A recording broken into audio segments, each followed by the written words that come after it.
Greetings, salutations, and other big words. My name's Ethan, my handle's Wrangler. Welcome to Frequency Studios, IronAge Author Spotlight number 2. Today we're going over Starshatter. Uh, got it right here. Starshatter by Black Knight. And here to discuss it with us is the man who wrote it himself, Black Knight. Black, welcome to the program. Uh, I'm happy you are willing to give me that chance.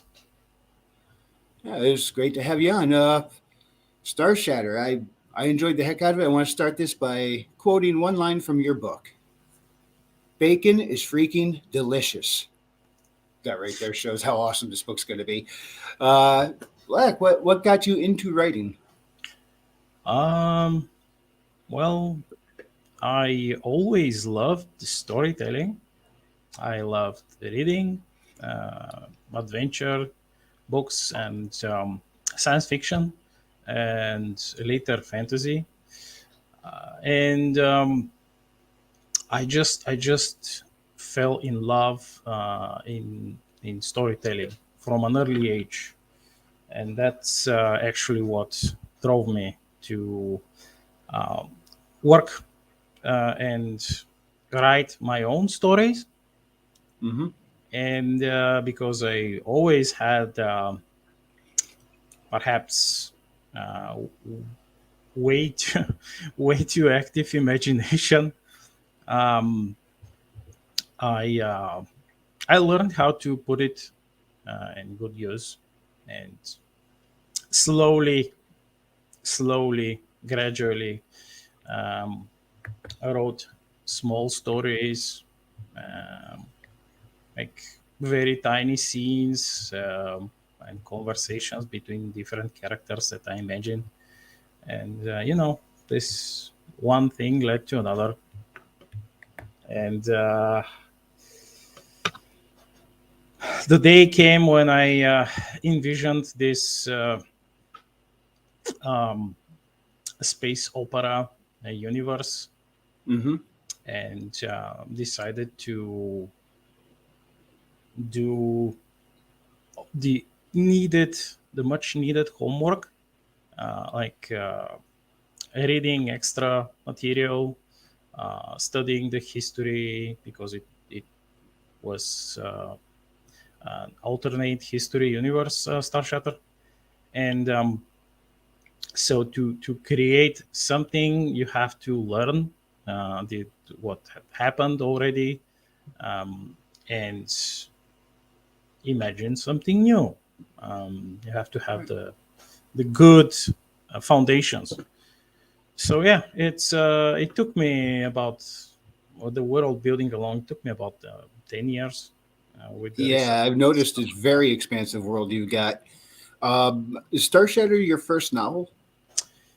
Yeah, it's the first in the series. Like it's a decalogy. It's like 10 books. It's planned. I managed to plan it from start to finish, with all character arcs, with all side stories, and the character growth, etc., etc. Everything, like from the first book, which is the intro book, which is perhaps, I don't know, but about you, but many people are somewhat, um, how should I put it? They are not used to being introduced to the characters in such a way. Yeah, I actually like that the way you did it. I'd never seen that before when I read a book. Yeah, that's the intro book format, which I could allow myself to do it because I'm not writing a trilogy. I have the space, the time. Um, by space, I mean book space, Yeah. because it's like 10 books. And by doing it, I have the possibility, like the glorious possibility, to uh, do much more with these characters, to give them greater um, uh, opportunities for character growth, because I've already set them up in the intro book. We have all of their backstories and eventually how they became part of the crew of the ship. And Yeah, I in like later that. By the book, time they come together as a crew, you're familiar with all of them. yeah, yeah. So if I was working on a trilogy, for example, I would have taken another approach. I would have done the um, we are meeting in a tavern, quote unquote, uh, approach, which I would have probably be almost forced to go for, because it's like I wouldn't have like enough book space to do it the other way, which is totally fine. I mean, there are plenty of trilogies like in shorter books which follow this way, and it's okay. It's good. It's great. Yeah. Just real quick down in the chat, we got Asher Burnett who says hail, and Christy Adcock. Ooh, Hello, Christy. She's actually one of my beta readers, and she gave me a quick shout out. oh great. Yeah, I Hello, hello got my guys. studio cat there. Yeah, so yeah, I was going through there, and you wrote this in English originally?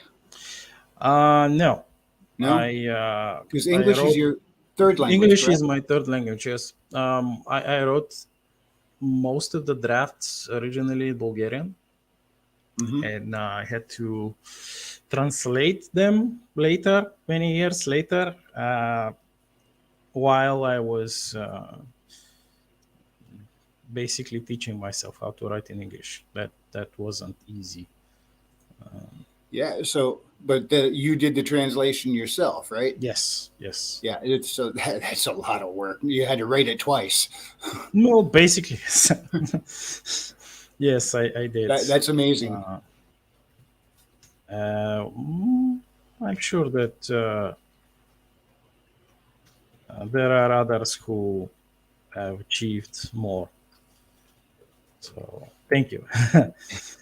Yeah. So let's talk about this universe you've built.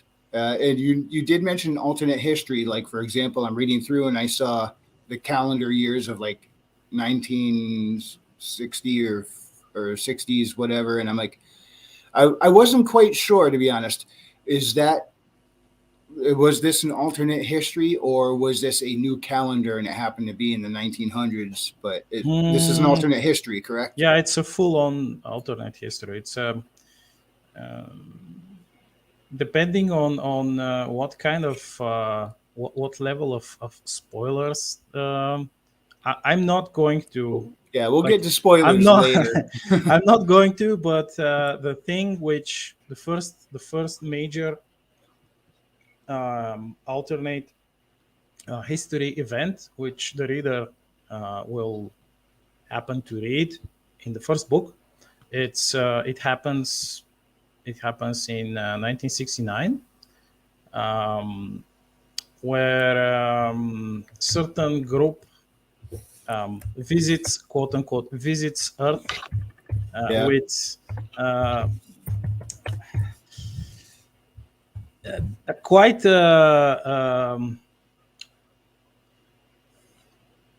warlike intent, I should say. And from there, this is probably the last of the major events, major alternate events, which uh, completely shift the history of mankind into to another route. Mm-hmm. Because after your civilization had suffered in such a way, your view not only of your own world, but of everything which surrounds you, which you now know it's not. Someone will come, and they will be super benevolent, and they will give us technology, and they will heal all of our illnesses, and they will show us the peaceful, super peaceful way, and will prosper. Well, they kind of discovered that not that was not actually how it went in this galaxy. So, Yeah. without spoiling, this is all that I'm going to say. And as far as uh, other important alternate history events, let's say I can mention um, that the Second World War it wasn't exactly what ours was, and it's not. I mean, there are things which in some certain events and certain historical figures which do exist and occurred quite almost the same, but others are not. I'll just I'll just say that in this alternate history there are countries, nations that, for example, ancient countries Yeah. who still exist today, which, well, this is a major spoiler, so I'm not gonna say it, but it's quite. I mean, when you read about it in the following books, um, you'll be. I mean, Yeah. you'll love it. Yeah. I've only finished the first one. I haven't started the two sons yet, so, or the twin sons. Yeah, Twin Sons. Yeah. Yeah. Yeah. So let's talk characters. And Oh. would you like to go through them in the order they were introduced in the book, or do you want to Oh no, start with the you captain? ask me. You ask me what you want me All to right. talk about. Well, let's start off with this quite unique captain, Anitsa. Am I saying his name correctly? Yeah, yeah, I need some. Yeah. Yeah. He's he is also in my contenders for favorite character. I got three or four that I'm like kind of swirling around. We'll see how it goes as the series progresses, but like four of them really grabbed my attention, and he's one of them. Tell us about him. Well, you can see him on the cover together with his second in command. Um, well, the captain is a distinct character archetype, which I at first I had to ask myself really hard, like, do I actually want to do it to write this character into my series?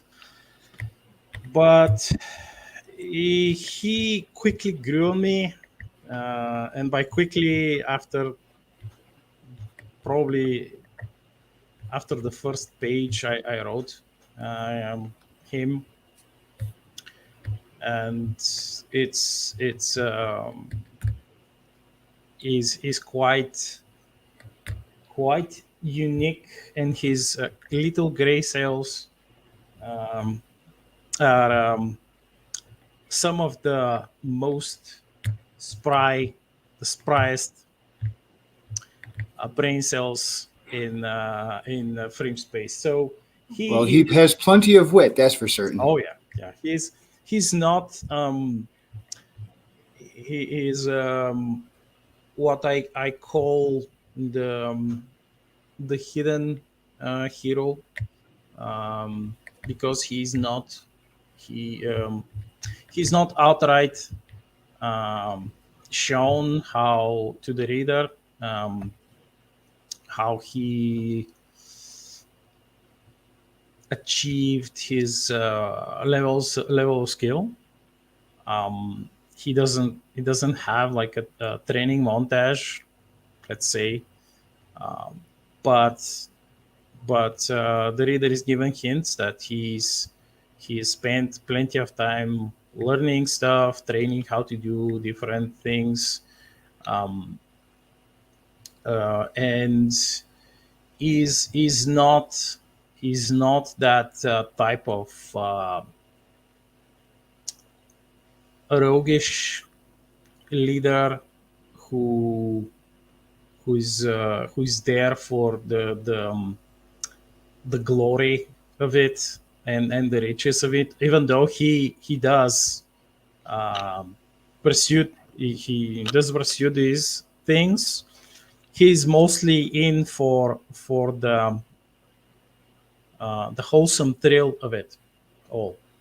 Is Yeah, just like, he definitely came across as he just wanted adventure. He wanted to have a good time with good people. yeah, yeah. He's basically looking for a quote unquote interesting interesting I, I love his vetting process for the crew. like okay, so you will ask like this these questions, and we will discover many new and interesting crewmates this way. So he's very reminiscent of the old school heroic captains, naval captains Yeah, with like a swashbuckler. yeah, yeah, with a sword and a pistol, and like he's always ready to duel someone who who is standing on his on or his friend's way, and or doing something really really bad, because this is what heroes do. They are not just standing idly by and allowing villainy to do whatever they wish. So Yeah. Now his species. What was the name of his species again? his species are called the Zentari. They are currently experiencing some civilizational downfall, although they are not at a point where everything is like completely falling apart. But just from that picture of their society, which I gave the reader in this book, you could probably ascertain that things are not like peachy there. There are Yeah. some problems, and you have a group of people in their society who are not quite productive or doing exactly what they need to do to succeed. So Now, as a species, I wasn't sure. I mean, it seems culturally they're very they focus on being very sharp mentally. Are they a little more nimble than the average bear? Because the guy mm, can move. yeah, yeah, they are nimble, and they are quite spry because their organisms produce and use adrenaline in a quite a different way, or maybe I should say not quite a different way, but on a much higher level than us humans, Hmm. and meaning that when he needs to, uh, he could boost himself, like he could boost his reaction, both mental and physical reaction, with adrenaline, uh, and he would move and act like and fight with in great, Precision and grace, it yeah, seemed. yeah, yeah. But it's not without it requires focus. Not everyone could do it, Hmm. um, and then of course it enacts a toll on your body, and you can't do it all the time. It's impossible. It's like you will most probably die. Your heart will, and in their case, like their organism is like, they may look like humans from the outside, but their organism is like their internal organs are different. So Before we move on to the next character, I would like you to discuss the uplifting process because it applies to a couple of them. the uplifting process. Well, this is I'm not the inventor of the uplifting process. There are other much older and accomplished authors who did it before me. But Mhm. it basically uh, is as follows: like a civilization, a spacefaring civilization would find pre-sentient species of animals, and they will do some genetic alterations on them so they could achieve a higher level of sentience like ours. And let's say that the older galactic civilizations, they're abusing this. They create slaves, basically slave species, Mhm.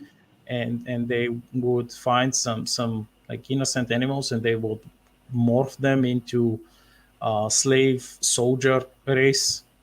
um, and when these aliens look at the Terrans, they assume that the Terrans are doing the same, and all of these uplifted species that the Terrans have given sentience to, they assume that the Terrans created a slave worker race, a slave soldier race, and so on and so.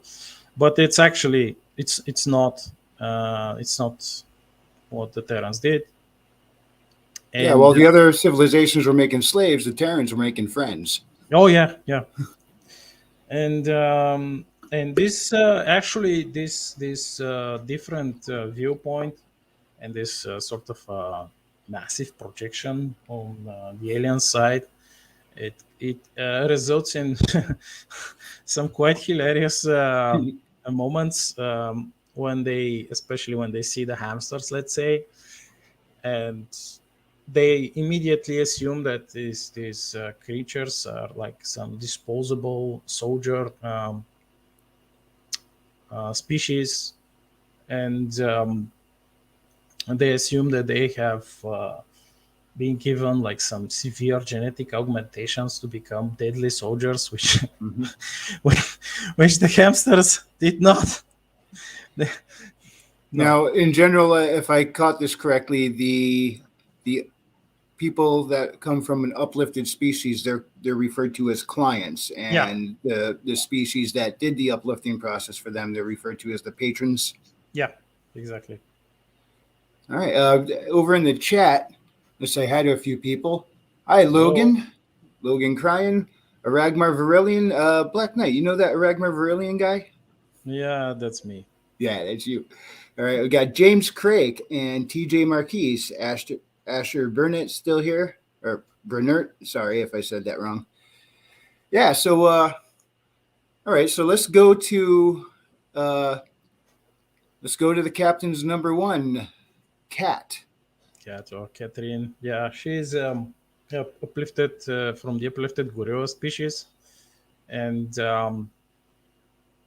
how should I put it? They've been like they were barely uplifted when that um, event occurred in 1969, Mm-hmm. and many people, mostly the scientists who were involved in the uplift process, died to protect them, which um, resulted in that blood depth that the gorillas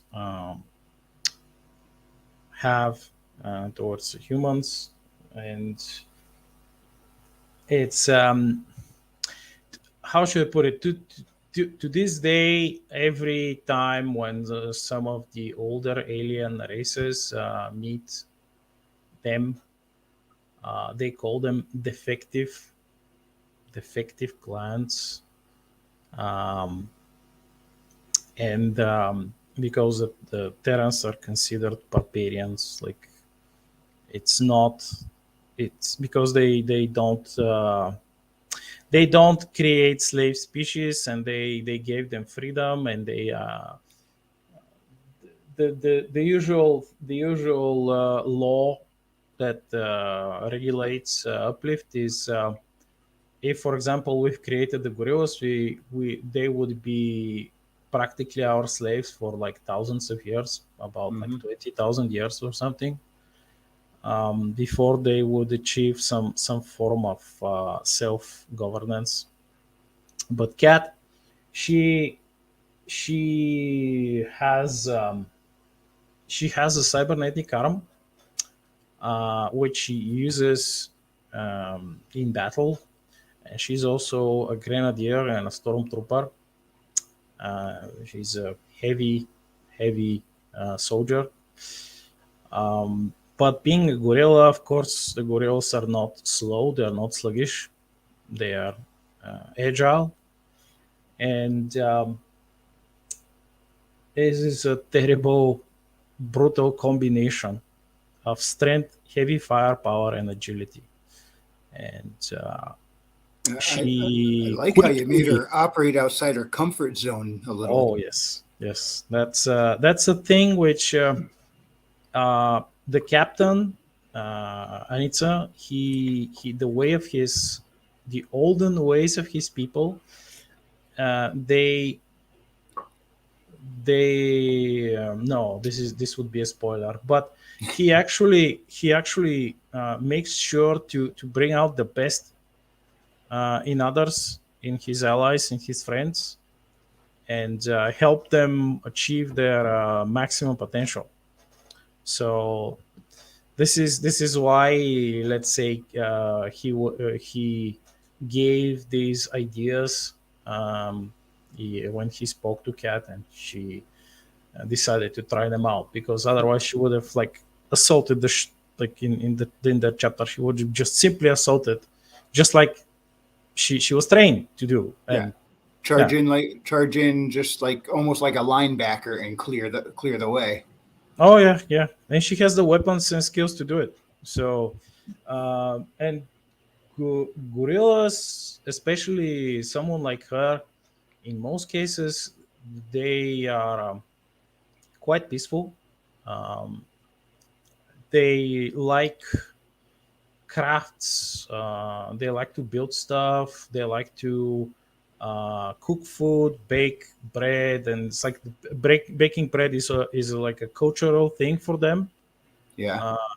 So imagine what happened to someone like her, for someone like her to become like this um, so devoted to her training and skills soldier,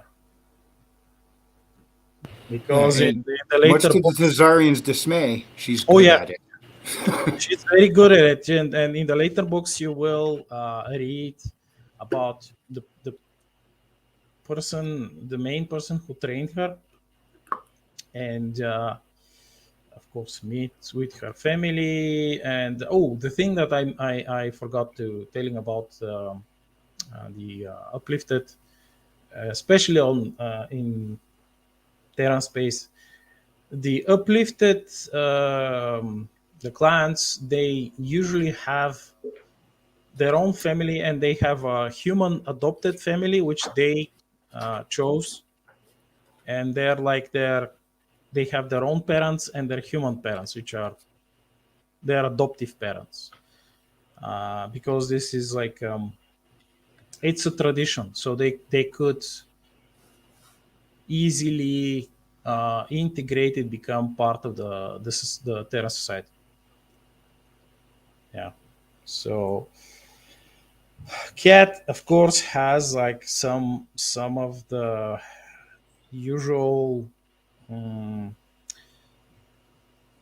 burdens of the gorillas, which is that rage she has to control, to constantly keep a check on, Yeah. and yeah, it's not easy, but But then when she has the correct timing to let it loose, oh, oh, nice. oh yes. Now that is her next to Anitsa on the cover, correct? Yeah, with the heavy assault railgun, automatic railgun, and shoulder missile launcher. Yeah, and then this suit has an exoskeleton also. So imagine the strength. Yeah, I would imagine that augments her already incredible strength. Yep. Hey, let's go on to another client species, Lily. The bunnies. Yes. Yes. What do you want to know about that? Yeah, yeah. Things in her life went from 0 to 60 in an instant. But uh, well, invasion can do that to you. yeah, yeah. I think she's the only bunny species we see in the entire book. Is that correct? If I remember. She's the only bunny main character, but there are others. Like throughout the books, they meet other bunnies. It's just not they are not just main characters. They're just And not to be confused with a client species, Dozen Ra. Or is it Dozen Ray? Dozen Ra? doesn't really. Dozen Ray? Yeah, because he from what I gather, he could be easily mistaken for a client species rather than. Well, he could be mistaken by by probably by somebody who's never heard about his species, the Kira. Well, But yeah, I guess the Kilra are pretty well known, yeah, so they are that wouldn't quite happen. famous. But if they weren't known as a species, I imagine he'd be mistaken for a client race. Oh yeah, yeah, he would. And so let's. You want me to talk about more about Lily or him?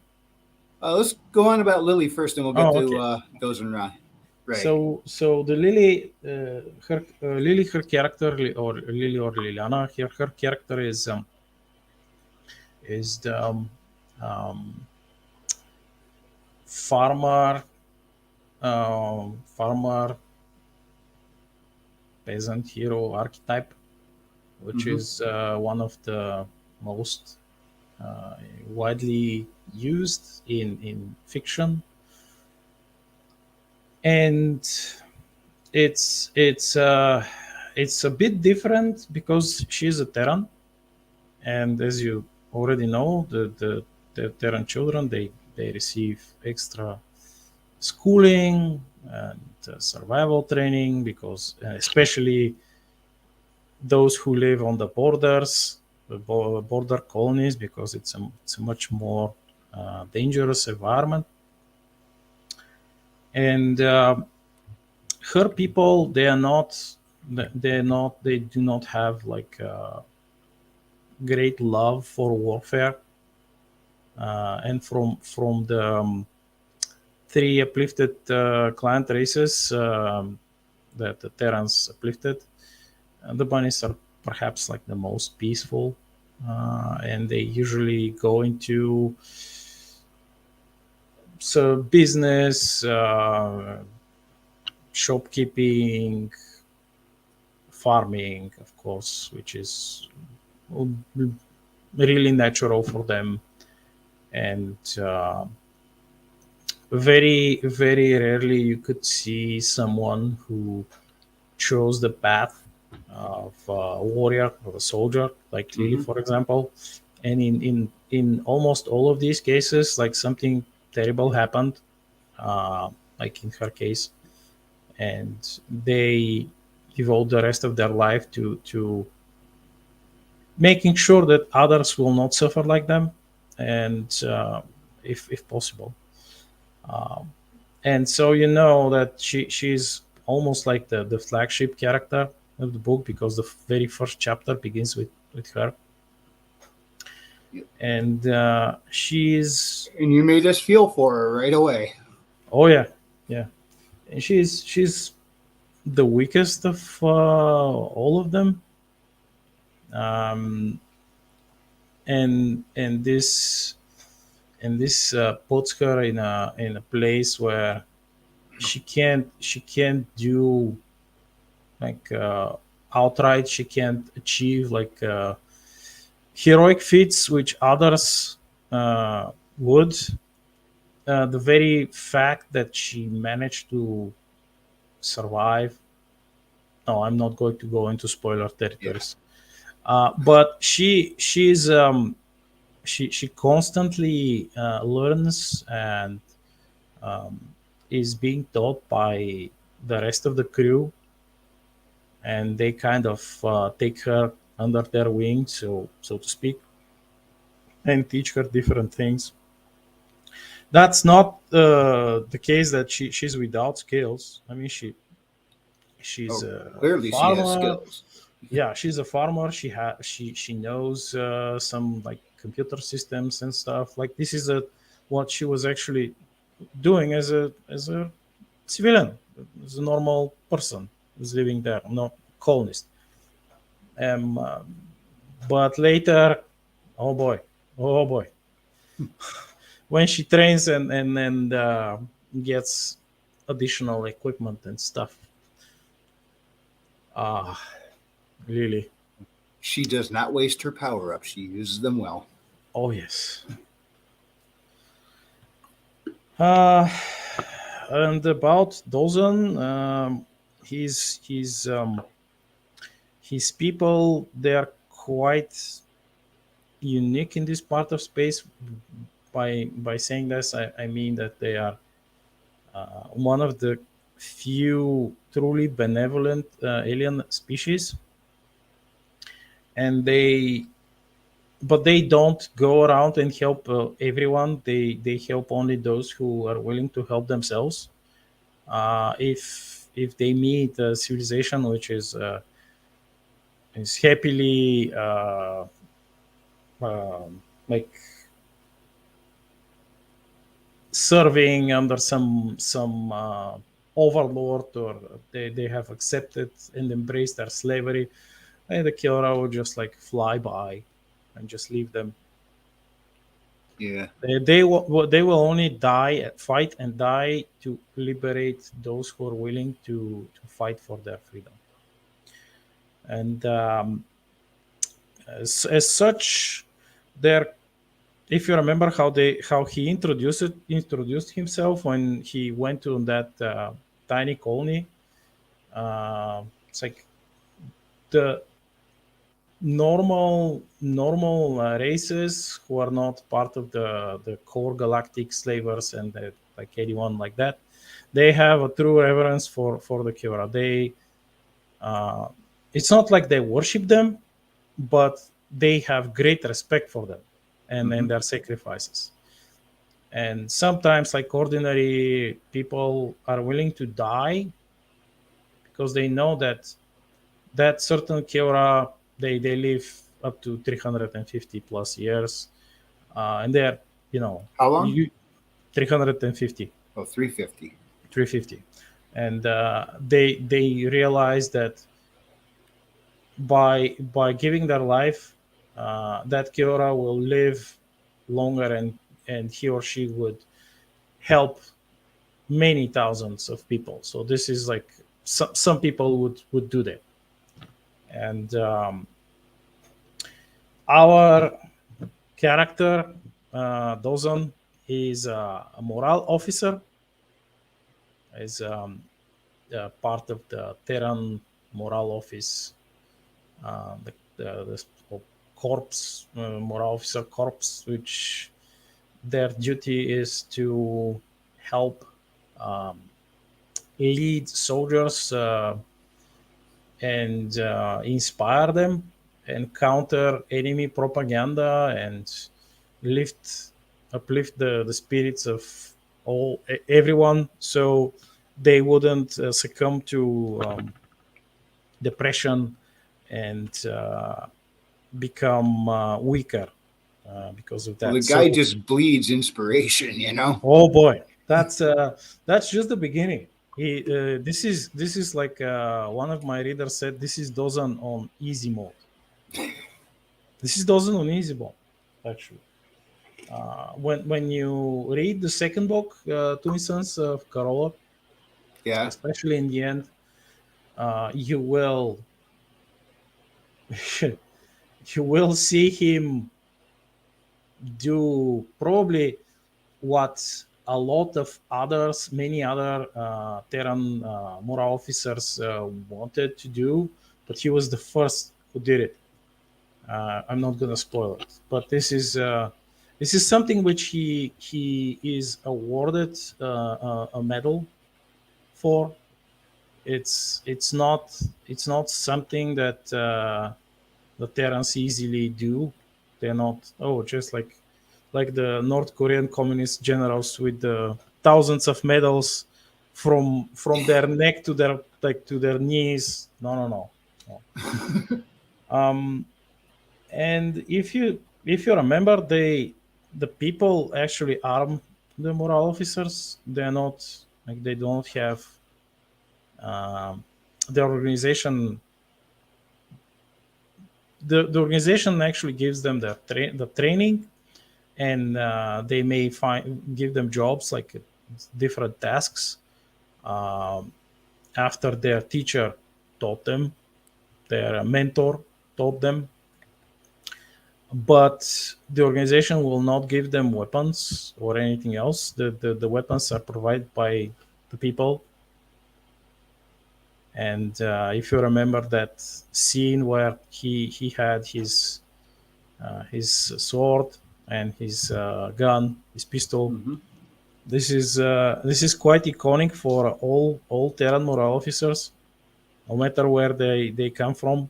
This is their graduation ceremony, so to speak. So yeah, it's probably one of the most beloved characters. Yeah. Now, if you could give everyone a physical description of his species. Hmm. Well, Kiora are quite tall, very strong. They are tiger-like, though they do not have tails or whiskers. And like I said, they live up to 350 years.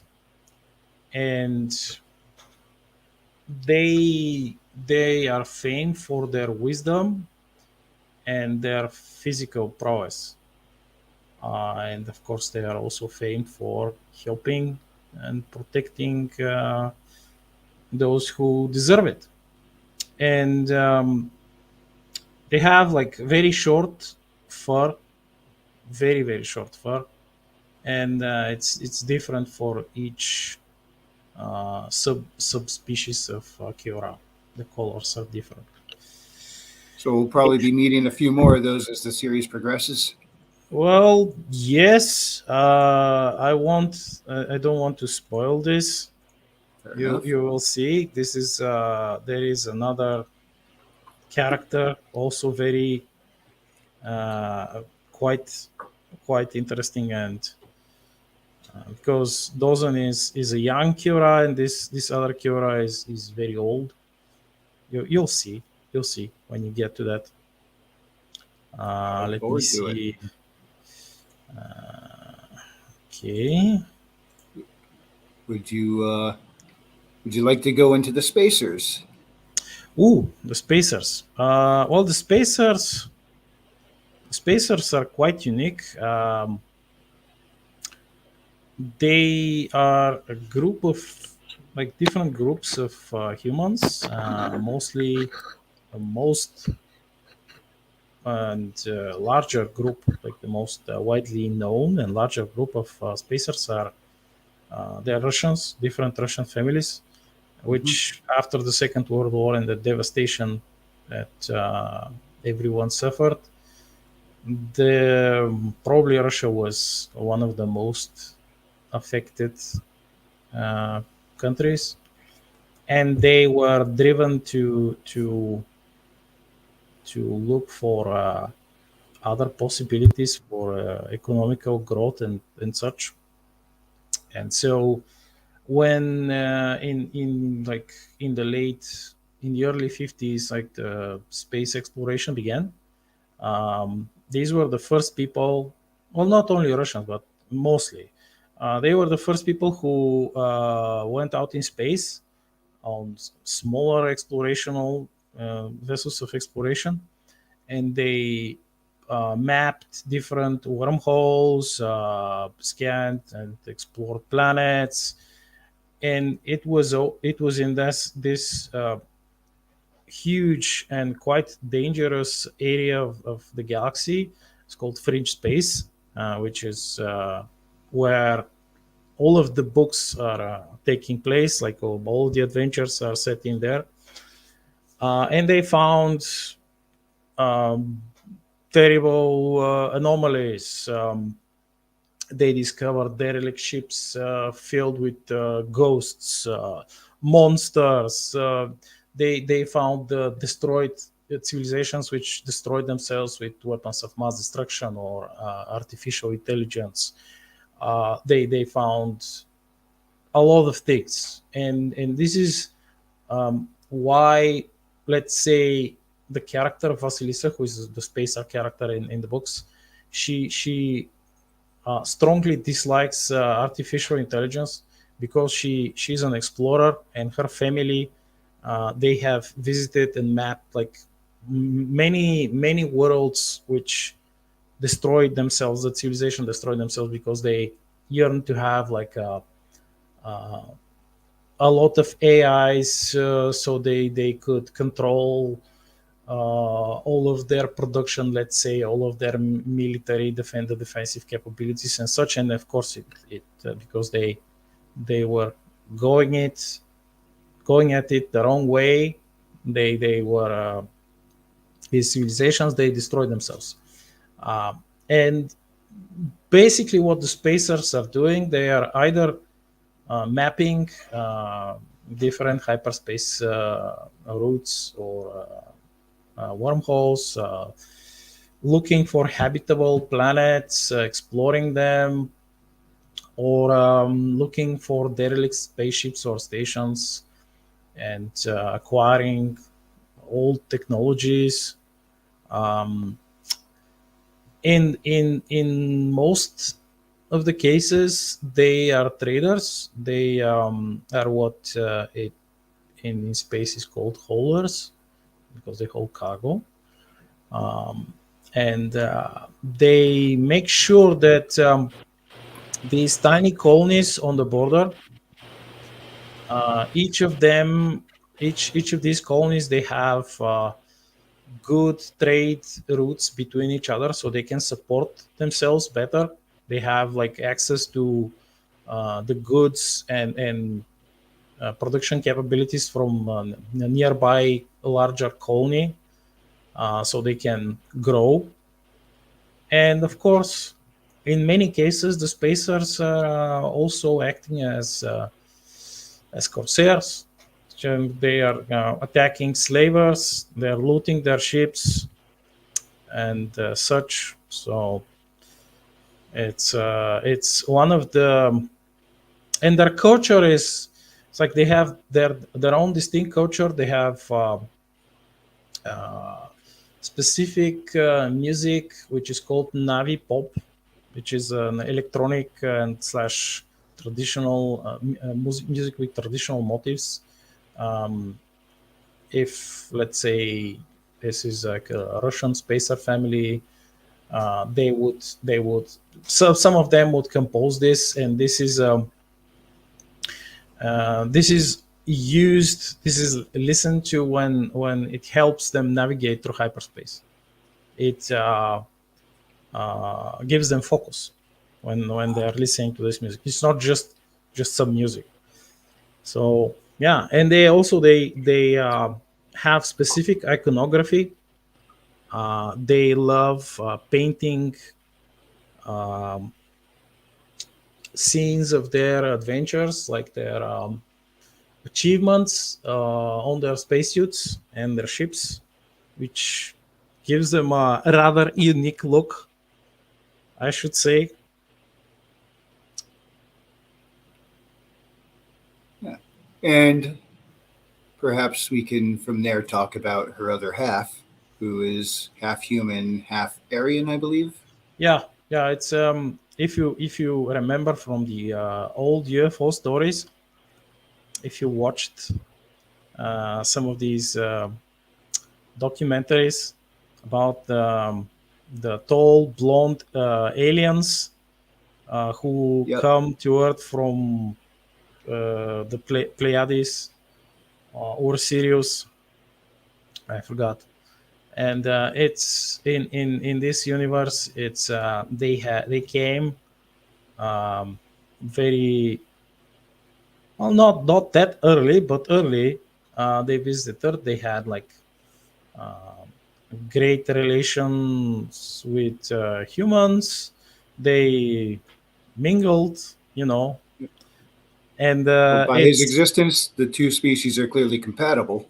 yeah, yeah. That's what I was about to say. It's like it's not usually that case. It's almost impossible to find alien species who can have like offspring. And Ulrich, as a half human, half space alien, he has access to these abilities, these healing abilities, which can he can do a lot, but not everything. They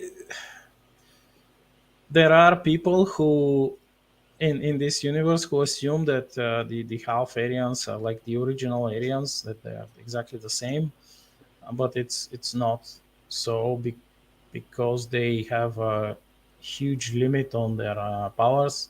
They can heal, but it's not. Only so It, much at once. yeah, yeah, yeah, yeah, and what like there are legends about these ancient Aryans who could even bring people back to life, like regenerate entire limbs and such. This is like it's impossible for him. But Yeah. the healing part is quite possible because he trained. Um, he did it also a lot since he's a marine. He's been fighting in space for many years, like about 50 years, and he probably saved his comrades a lot of times and himself. And he's as a character, he's more like the paladin character, paladin archetype. Um, but as someone who lost so much and has been through so much fighting and death, he suffers from PTSD, just like, for example, Lily, but his is different um, because it he's been fighting with it and trying to heal his mental wounds like for decades. Uh, Whereas and lilies are fairly fresh. yeah, fairly fresh. Yeah, and back in the day when he went with his friends on that ship, that destroyer, uh, to strike back at the enemies who attacked Earth. They didn't have much. They only had what they had on the ship. They didn't have reinforcements. That's this part you've read it, and he is quite interesting in the way that he keeps fighting his own demons with unrelenting ferocity.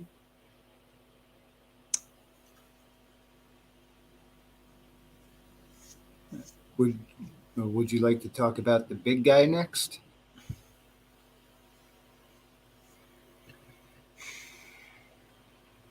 The big Or, guy? or were you still finishing a thought? Oh yeah, I think I did finish it. I don't want to spoil any more else. It's like um,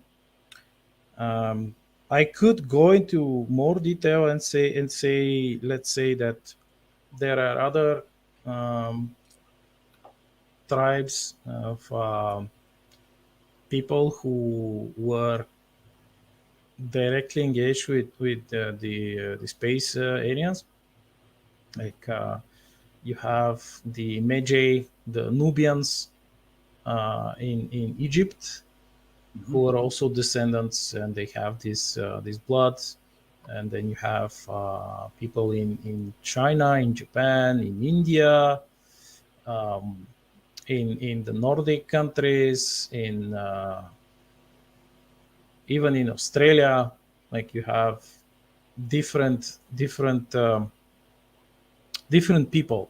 They're not just let's say they're not all of them are Caucasian, and not all of them are Asian, or not all of them are Nubian, black, etc., etc. It's the the gene is almost everywhere, but these are the most prominent groups which could actually manifest these abilities and heal. So So it's like anybody could have some of that in them at this point in the timeline. yeah, Then, yeah, it's because people, they intermarried, they mingled, it's like, and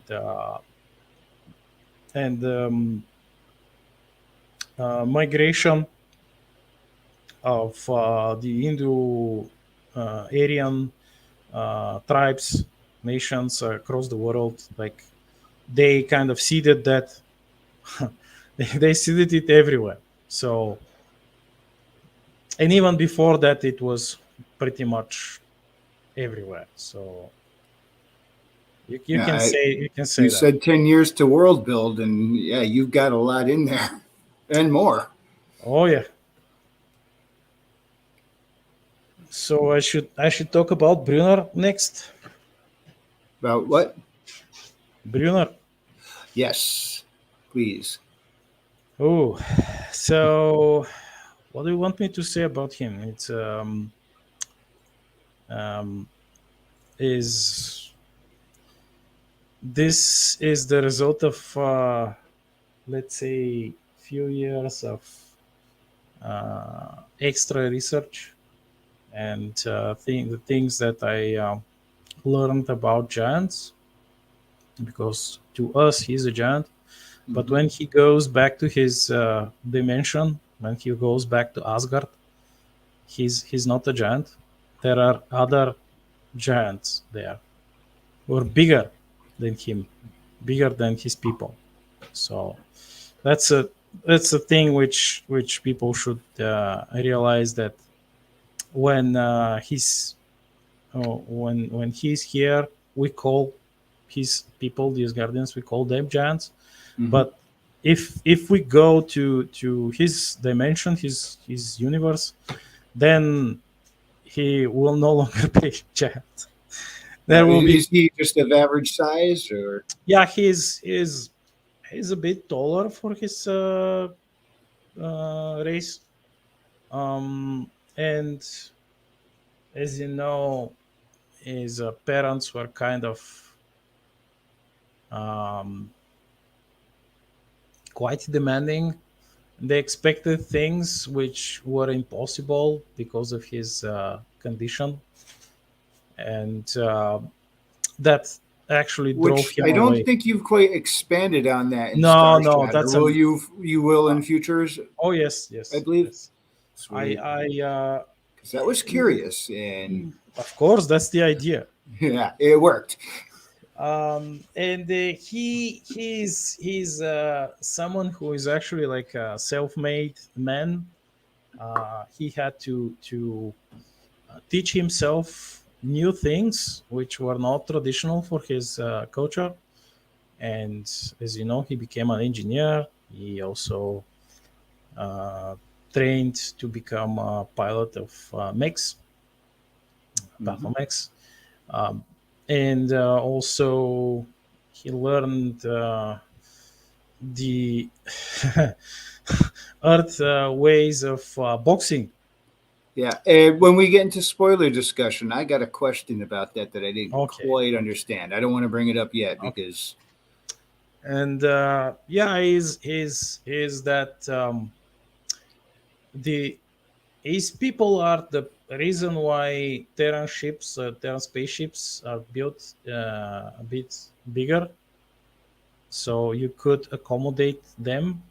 But generally, most spaceships are built like with most ships in this universe are bigger, and they have like they're taller and wider because you have these machines, these smaller mechs, which are the size of Brunner's people, Mhm. and this is probably one of the best way to actually counter his people with something that is on equal on par with them.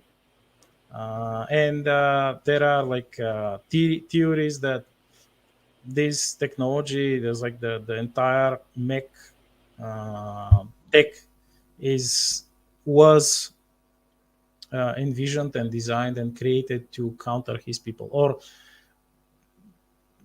aliens that are of his size. Like this is it's much easier to fight someone that big with an equivalently powerful and big weapon that then just like if you are, let's say, 5 feet tall and you have like a pea shooter, then it's, it's not going to be easy to topple uh, someone like Brunner with this. No, no one. So and you're I not wouldn't gonna want to piss them have off. no, you're not gonna have a good time, and it's I mean, it's if you are trying to run away from someone like Brunner, oh boy, it's like trying to run away from a tank. It's not a fun thing to do. And if he gets to you and he punches you, Ouch. ouch. Okay, I think there's three more main characters to cover, if I'm remembering. I'm not leaving anyone out, I don't think. Let's get to.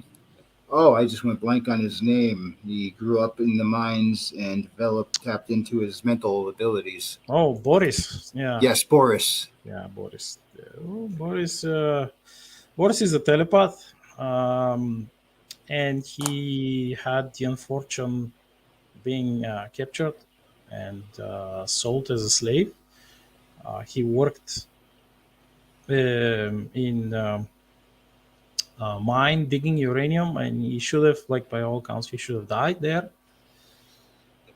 But he uh, displayed exceptional will to survive and persevered, and eventually ensured that that entire complement like of slavers slave guards uh, was destroyed, was killed off, and escaped the mines by freeing the rest of the slaves. But he, as you know, he has this um, burden in his mind, in his soul, is the I don't know if I should talk about it before Yeah, we spoil it. it's tough to talk about him or his other half without just going into full blown spoiler here. Yeah. So, well, basically, he became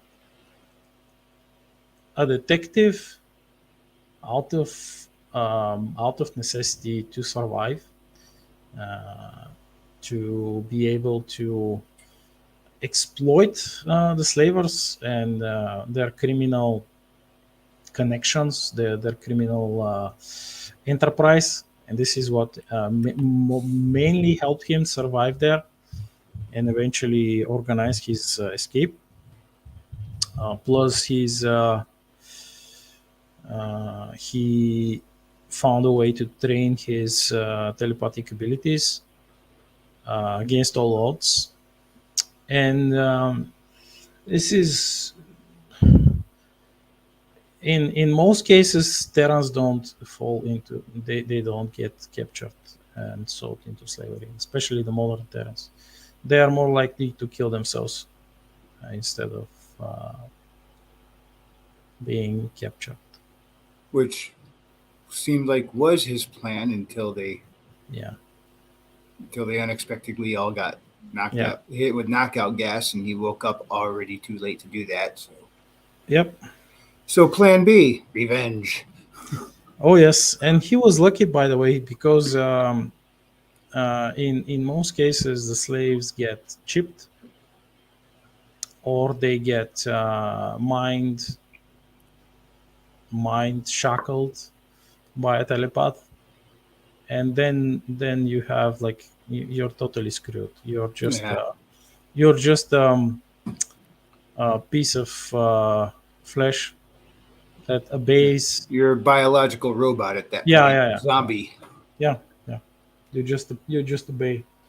And these chips, these modern slave chips, like especially this part of time in the universe, they are manufactured by the Von matriarchy because they use them on their own men to have an army, basically a slave army. Oh yeah, there's another character I almost forgot, but I don't think he could come up at all until spoilers. That would be Ort. Yeah, yeah, or horde. So we'll save him for the spoiler section, Yeah, probably uh, along with Boris's other half. yeah. The Kira. Well, Kira is she's the she becomes the ship's doctor because she trained herself to do it while she was being experimented upon. Because she's an Averna of the Averna race, and they have some of them have this ability to talk with universal consciousness, and for that she's called a witch by other aliens because she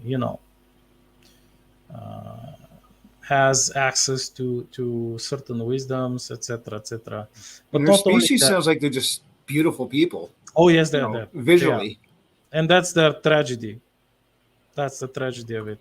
Yeah, and I get into much more details in the following books, and there is a book which is books number 6, which is set entirely on her home world, and Oh. I'm not going to say what actually happens there. But you can imagine. So basically, she's an average Averna before she got captured, and through that ordeal, she lost limbs and other things from being taken from her, and she was experimented upon by this von matriarch as a scientist, quote unquote scientist. And the von, they are doing these experiments for a reason. It's not just like, oh, we want to do this for just like that for fun. No, no, no. There is a reason for that, and you will learn in a later books. They are doing it because they are getting something out of it. They are not just, oh, I want to torture someone. No, no. There is a incentive, I should say, and she hones her abilities, her natural abilities. She hones them, and she gets to learn a lot of medical procedures and other techniques because she's in a medical lab, and she absorbs all this knowledge, and basically throughout the years, because it didn't happen overnight. She was there like for a long time, many years, and she Yeah, like constantly was it like observed this. 13, 14 years she Yeah, was there? yeah. And she basically taught herself how to become a medic. And since this is also a cybertech lab, and they were constantly experimenting with cybertech, the Vaughn, she also learned cybertech.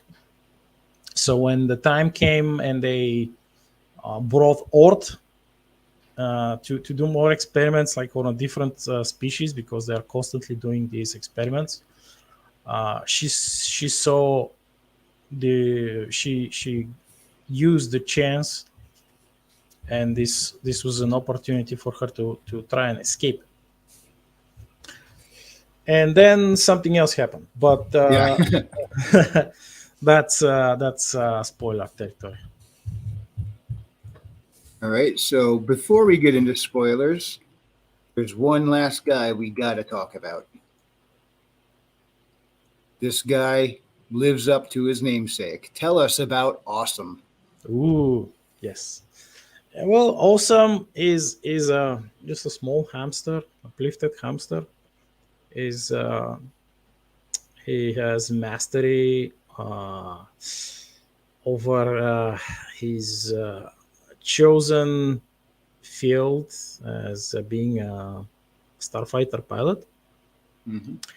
and he can also employ brutally efficient jokes, which is the way of his people. They can achieve great results with these jokes, and of course, it's one of the things which the other alien species who attack the Terrans, they hate them for it, because the hamsters can cause them severe mental trauma with these jokes. They basically they troll them to death. They troll them to death. So Awesome, he starts as pilot whose ship is got attacked by pirates, and he escapes. Is the only one who escapes, who survives, and he finds himself on derelict space station, Terran space station, and from there certain things happen, and he finds a friend, and by a friend I don't mean a physical friend. It's more like a digital friend. Now that you mentioned that, I kind of think maybe I should have included her as one of your characters too, because she is. Oh, she is. She Yeah, is. she definitely is. And he survives there on that station. Uh, and this digital friend is an AI, or a VI, I should say, as he knows, he assumes that she's a VI, and the difference is that the virtual intelligence programs, they are not, Sentient. well, they are not fully, they are semi-sentient, and they have like severe restrictions to their programming, and they, after a certain time, they get the delete themselves. Well, she strikes me as more You'll see. sentient You'll see. from what I saw because she does get pissed. Oh yes, she does get pissed because Emotions present. yeah, Yeah, she's she's more than a not VI. she's not, and she's also not the usual AI. She has not been machine coded. She's been mind coded, and basically she was coded in the mind of another person. Oh, Yes. so So by that do you mean? her Well, father, I'm just gonna hit her this now father because Sinclair. Yeah. yeah. So is her base program pretty much the mental algorithms of a pre-existing person? Well, not that.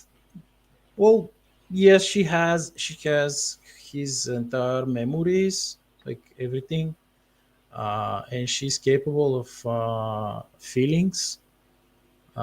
So this is, I mean, the Terrans, they do not usually like AI per se because they've seen the destruction and the problems that could arise.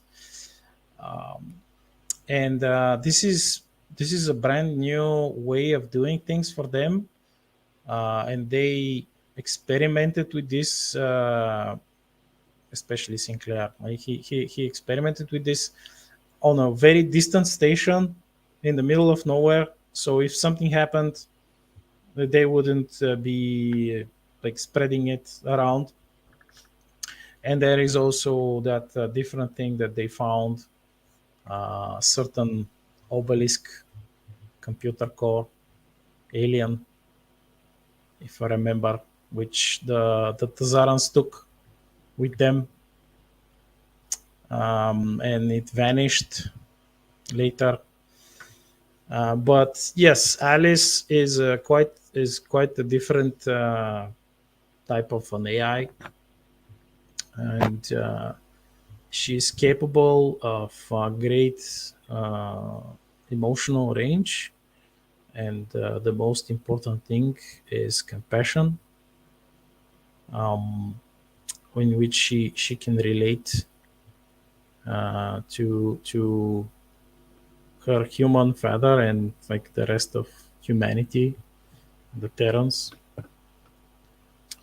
So yeah, it's uh, it's one of the great differences between her and other AI. All And right. also is her first friend. Well, that's a pretty good first friend to have because awesome truly is awesome. Oh I yes, just, you will I, see. I, I was grinning ear to ear every time he did pretty much anything. Especially in the second book when he's in his element, flying his ship, his starfighter. Oh boy. Yeah, and I do like his the painting that was on his hull there.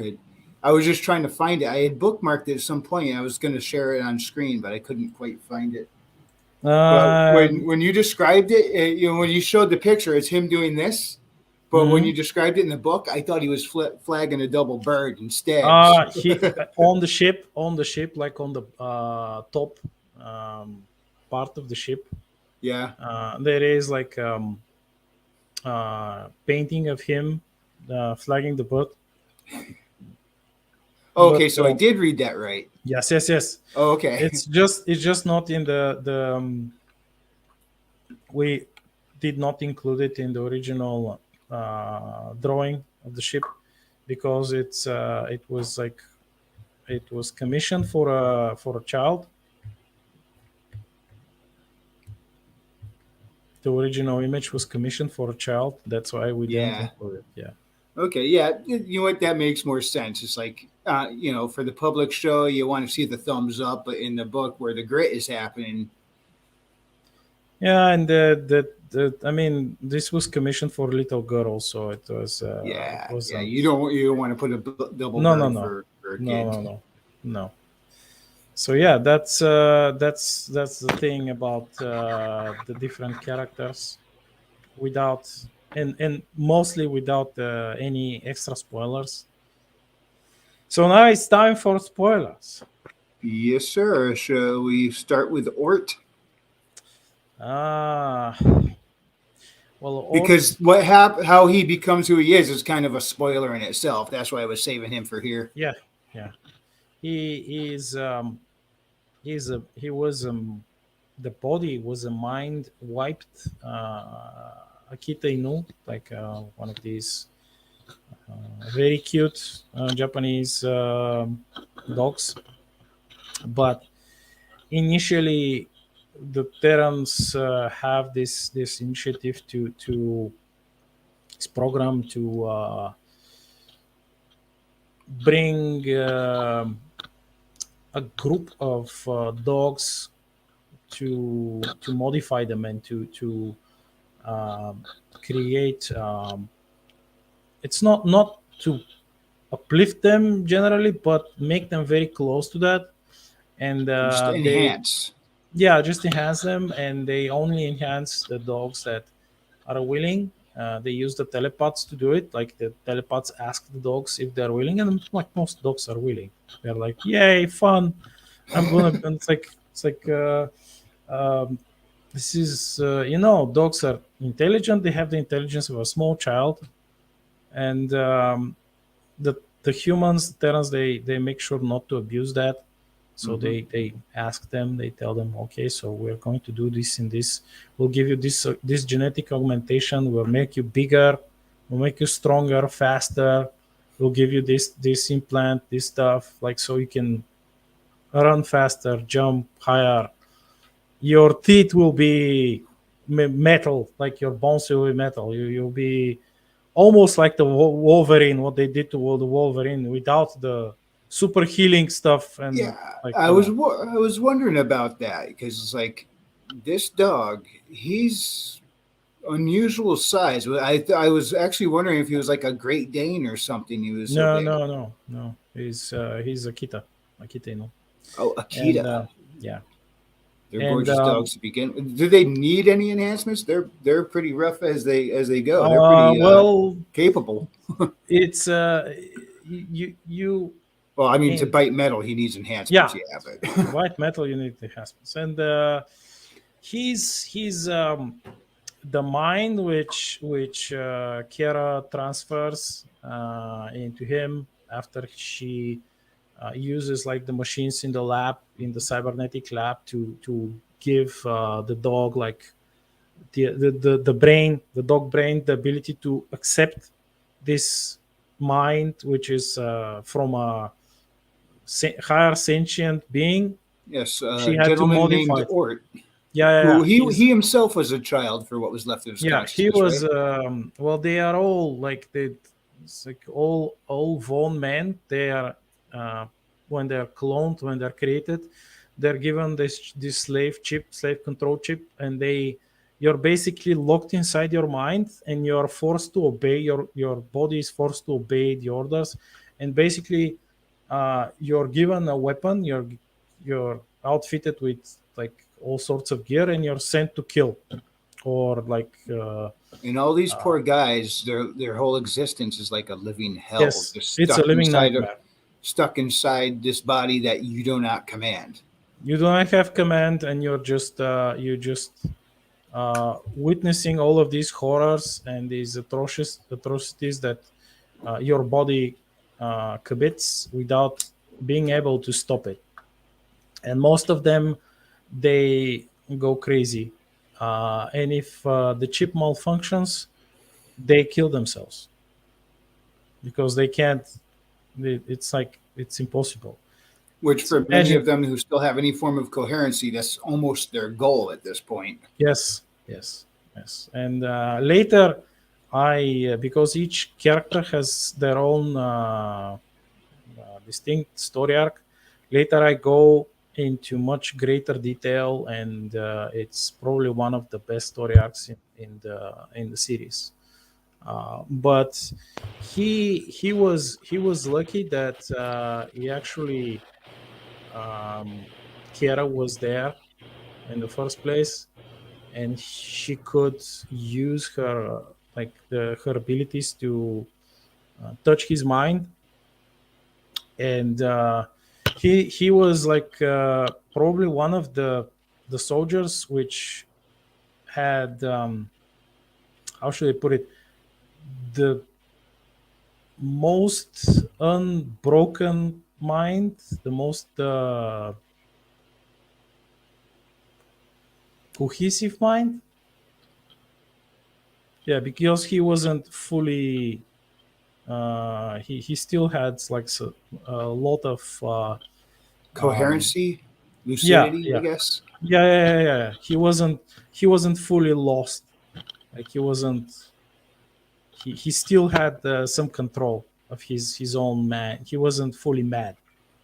Like most of them, they were completely crazy after all of the years of uh, um, genocides and stuff that they were forced to commit. So um, So some of the things that they go through, I'm like, it almost breaks my brain just comprehending what would existence like that be like. And I'm like, well, I am that's so that's grateful. This aspect is fiction, you know. mm, that's why Terrans kill themselves instead of allowing themselves to get enslaved, because this is what some of the slavers are doing. They put a slave chip in your brain and they send you to do horrible stuff. Yeah, and you got to remember that and live with Oh it, even though yes, you can't do yes. anything about it. You can't do anything about it. You're just locked inside your mind and just see, hear, and like this is it's pretty horrible. So yeah, Ort is he soon becomes a pretty one of the quite important characters in the bunch. In the second book, you will see another character, which is the last character I introduce for the main group, plus all the baddies. I mean, not all of them, but most of them, because you gotta have like um, the antagonists, and you gotta have the chief antagonist, the chief baddie. And of course, I um, there are some who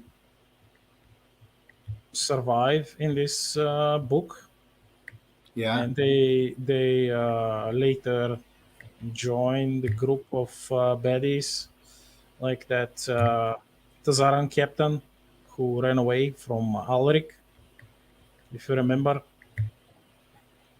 Uh, trying to. Yes, yes. That was. Yeah, that's right. That one got away, He got and, away and after. I think he vowed that he will find him. Yeah, he was basically shitting himself in the end. He was like running away from Alric while Alric was slaughtering his what was left of his crew, because Alric is a star marine, well trained star marine with 5 decades of experience doing exactly that. And in his like the crew that this captain had was like force conscripted Tazarans with literally no experience, and he was expecting to salvage a ship, which you don't actually, when you're salvaging a derelict ship, you don't actually expect someone to, like a person of this caliber, to attack you, to be there in the first place. You're just expecting a lot of hard work, chopping the ship to pieces and hauling it to your base of operations where they can disassemble it, and he didn't like they didn't expect that. The very fact that Vasilisa was there was like, oh shit, like what. Uh, what is happening. Um, and he kind of did she kind of did a number on them, because of her own training, which she, you know, her training was even harder than that of most humans, because she was a spacer, and you can't expect a regular Terran to survive something, um, which she is expected to survive, like exploring derelict ships and fighting off like monsters and stuff. Like regular Terrans, they have to know how to defend themselves, and they have to know how to pilot ships, like simple, very simple ships, and fix their ordinary gear, like spacesuit or something, to maintain their weapon, etc. Like, everyday stuff. They got Like, to act very individualistic in yep, very harsh places. yep. We got a question in the chat.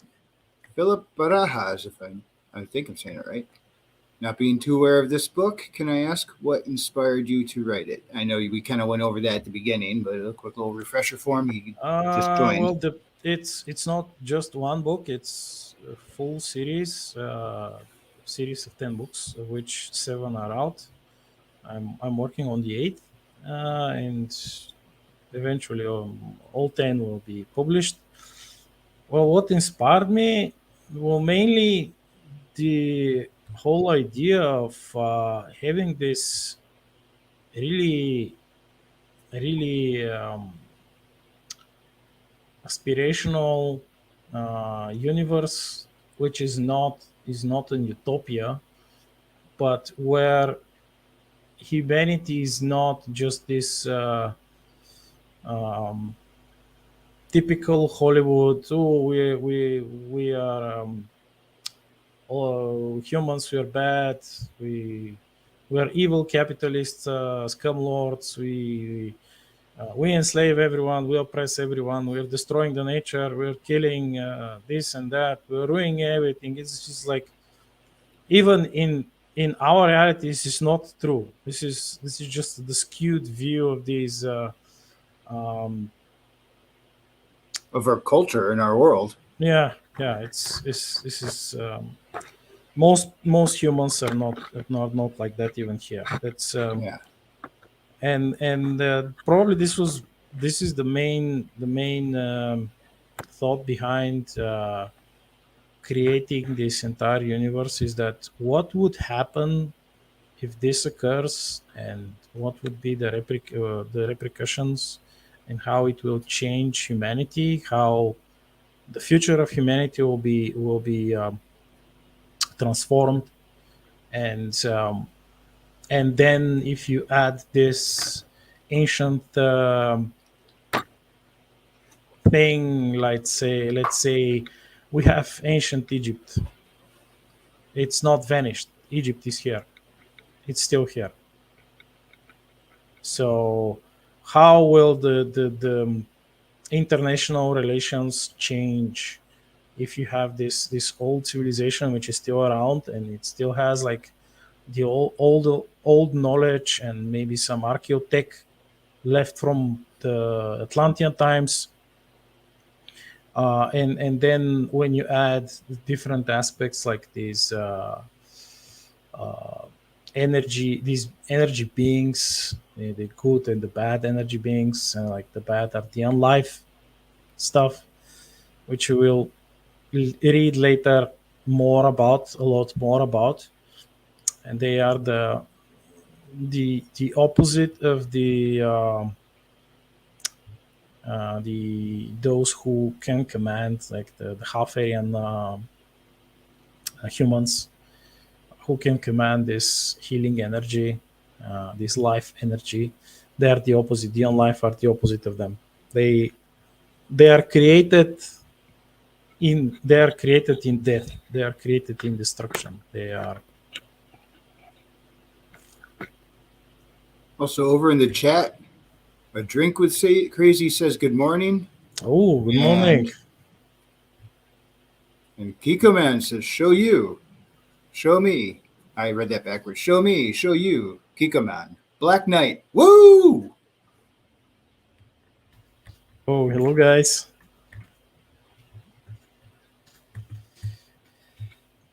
Nice to have you in the chat. If anyone in the chat's got more questions, throw them up Oh there yeah, while, yeah. while we got them. What else were you about to ask me before the spoiler part? Honestly, I can't remember. You were thinking about something about the. I think the was it about the weapons? I don't know. I can't remember. Oh, it was the boxing. The what? The boxing, the Asgardian boxing. He was when he was practicing. He was actually using his bare knuckles to smash rock. When he was practicing, right? Yeah. And the guy who came along and challenged him beat him. Yeah. Was that a just regular old human that did that? Oh, it's not a regular human. That was one of the most powerful and experienced boxers at the time, Rocky Marciano. I mean, species-wise. Yeah, he's like a really buff human, really strong human. Okay. And he could defeat Brunner because Brunner didn't know had no idea how to properly fight. I mean, he could fight, but not against a master of this caliber. And there is a saying: the taller they are, the harder they fall, which is like if you punch where you have to, and you could punch someone who is not as agile, is not as fast, because he's like as Guardians. Generally, they are not super agile. They are strong, they're big, but so Rocky was much quicker, and the boxers, they have the footwork is magnificent. Just to look them, just look at their footwork.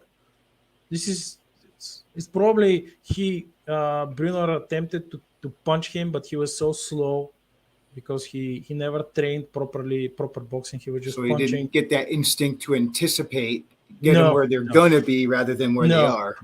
And he would just like hit air, and the guy was dancing around him, just like in most cases where you watch like a boxing match of like a rookie against a professional boxer, where the boxer is just evading, dodging for the kill. Yeah, just dodging the blows, and then countering and hitting. Like in this case, he would hit him in the knees, in the legs, in the kidneys, in the stomach, and like after a few body blows from someone, from a super professional boxer, that's like even this Asgardian will fall. It's just it's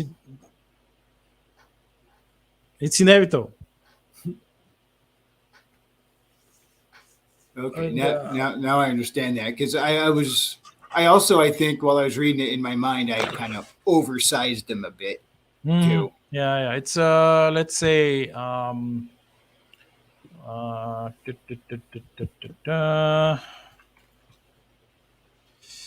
well, a lot of people, by the way, they oversize him, but he's like 4.5 meters tall. Is that about 15 feet? 15? 15, yeah. I should have learned metric. I mean, it's simpler. It's all by tens, but I'm just so used to inches and feet. Yeah, I use like the other stuff, like the feet and the inches on purpose, because I knew that most of the people who would read this, they would be using it. So, and I also used the metrics because I knew that eventually a lot of people from Europe and other places, they will read it. So I think it's become more common here where folks are more familiar with both systems. Now, mathematically, I think the metric system is simpler, makes more sense. Like I said, it's all by tens. Yeah. Yeah. But having grown up, you know, I, in a family of construction workers, we got our rulers, so we're like cutting lumber and everything. Everything is done in inches and feet. So Mhm. that's how my mind was That's trained. what you know. That's what I Yeah. tend to think. Exactly. And now you understand, after we talked about this, now you understand why they have these mechs that are the size of Brunner, the size of his people. Because if you're some regular Humi and not some super professional boxer, and you get this suddenly this almost almost 5 meter tall, like giant pops up at you. It's like, how are you going to even like run away from him or her? How are you Oh, you, you, you that's a can't. long stride. So Oh yeah, it's a huge stride. your best bet is to Unless run in circles, not get hit until he's too tired. maybe, Yeah, maybe, maybe. but you don't forget that this person, this Asgardian, they may have like ranged weapons. They may have, and if you can imagine that the rifle, no, not just the rifle. Let's say the pistol that the size of the pistol that this 15 feet tall humanoid uses is quite big. Yeah, a literal hand cannon. Oh yes. And then if you give him a rifle, it's a proper cannon. The rifle. This is Yeah, it uses a cannon for a pistol and a tank turret for a rifle. maybe, but in the second book you will see what he gets to have as a weapon and such Speaking of things. which, let me pop that back up. If I hit the right button, there we go. Yeah, yeah. He's he his machine, the thing that the mech that he built and everything is it's pretty. It got a lot of readers interested in, because there are some of the readers who never thought about these types of engineering marvels like the mechs, even though it's probably ubiquitous in current science fiction, that you have like big robots, quote unquote robots, piloted robots, but Almost like in the 90s, you almost weren't allowed to do sci-fi without some kind of hovercraft. oh yeah, and they have them here. It's just that you can't use them anywhere with anomalies. If you go to a place that has different anomalies, like especially gravitational anomalies, it's almost suicidal to fly around in this hover car type of vehicle. And that's why one of the reasons that the Terrans are using a lot of wheeled and tracked vehicles, because they have settled on these planets which have these anomalies, like fringe spaces rife with anomalies. So yeah, And that's a sometimes thing just which, good wheeled traction. In oh some yeah, cases, you just can't beat it. you can't beat it. Like And this a is hovercraft versus a 18 wheeler. I'm putting my money on the 18 wheeler. mhm. And they love using this fact, like this uh, their vehicles, their tracked vehicles and wheeled vehicles, as a huge advantage in battle on these planets. You'll see in the following books. You'll see how they can use the terrain. They use the knowledge of the terrain of in these different anomalies, and how it helps them to achieve uh, an advantage over their enemies, whom of like most of whom are quite arrogant. I might say. It's like, yay, we have huge empires, we have giant militaries, and these like puny Terrans over there. They have like few dozen planets. Um, who do they think themselves are? Like this. This is we will surely beat them, and then something happens, and they don't beat them.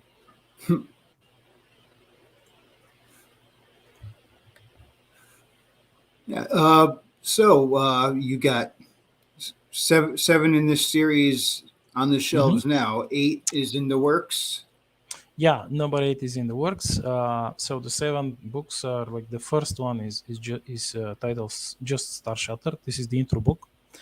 Then the second book is Twin Sons of Carola, which is where their first adventure as a crew begins.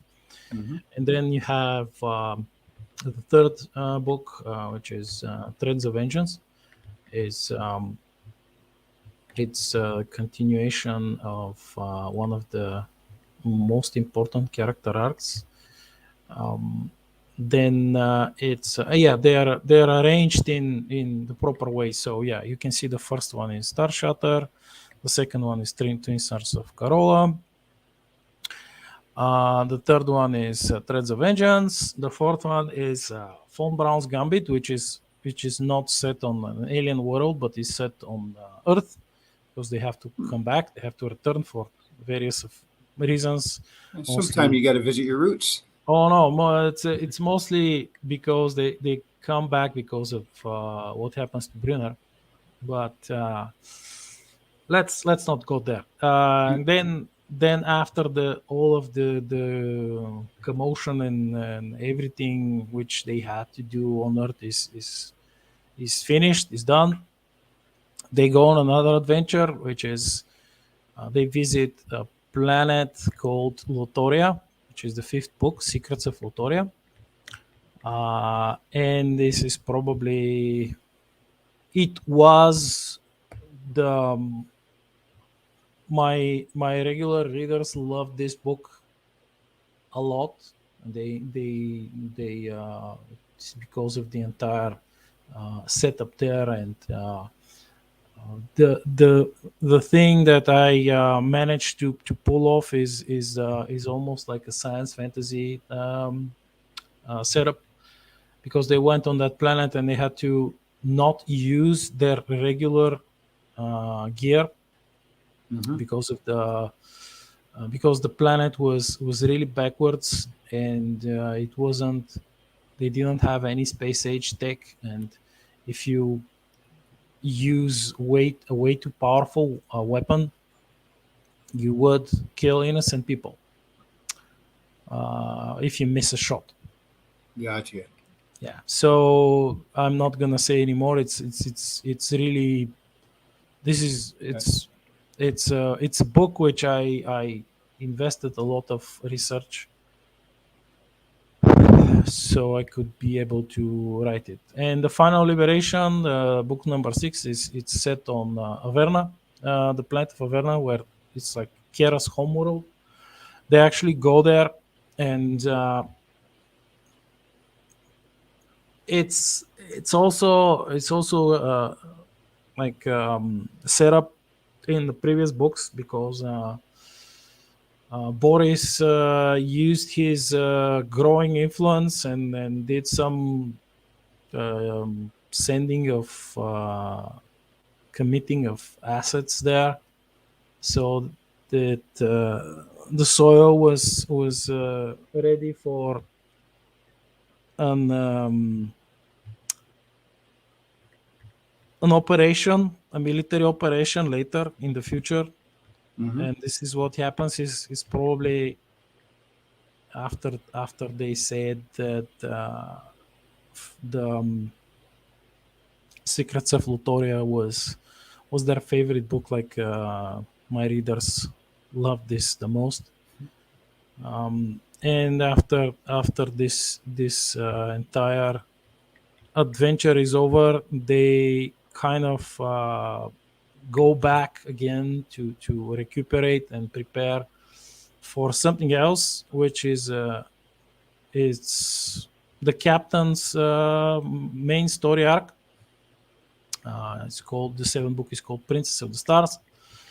It goes heavily into his people's cultural troubles, and oh yeah, by the way, this cover is by one of my oldest fans, Lily. She she made this for me, and you can see that it's this is one of the things which I take a lot of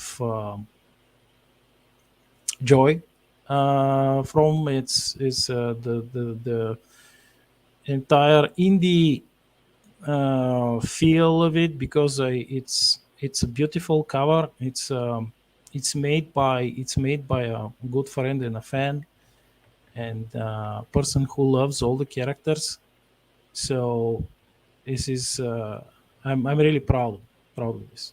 Um, but yes, you can see the front captain, the captain is with his lady friend, Hmm. and you can see Awesome Also, and an android behind him, and Kira and Boris. Boris is dressed in traditional Bulgarian attire, and this is Brunner. And is the mouse over the right? No, no, that them, or is that over them over here? no, on where you're pointing right now, this is Boris and Kira, and on the other Okay. side it's Brunner. It's like you can see he's much larger, Yep. and Lily is above him, like on a platform, dressed in a Yep. kimono. And Alaric and Vasilis are no, on the other side, with Vasilis is dressed in a blue evening. Yes, that's them.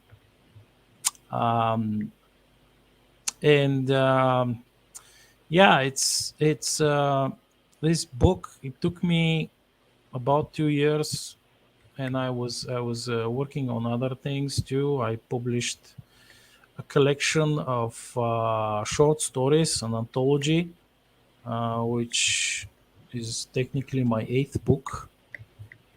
It's called A Mandate of Sword and Railgun. You can find it when you click on the author. Um, you will see all of the books. Yeah, just click on the author where it says, yeah, it should show you. And it also shows the newest novella, The Rifle Song, Veiling the Auditorium, The Rifle Song. This one right here. Yeah, this one right here. Um, but when you click on that arrow to the side, also see the you will see the anthology. So it's the anthology has here it is, like this the last, I think the last thing in the row. Yeah, you can see it. Yeah, Amended of Sword and Rogan. This is it's a great collection of stories, which I wrote for my patrons, and plus, of course, a bonus story and a comprehensive glossary.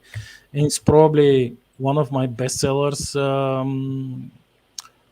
because it's quite easy for the non-initiated people, readers, to get into the universe of Starshatter by reading this book, because the variety of stories is big, and they encompass a lot of the different aspects in this universe. Um, there is even a story about a Zentari female, so you can see the things from her perspective.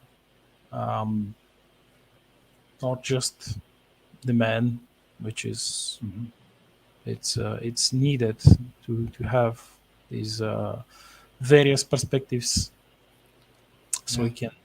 And when the way you introduced all the characters in the first book, you got that variety of perspectives down quite well.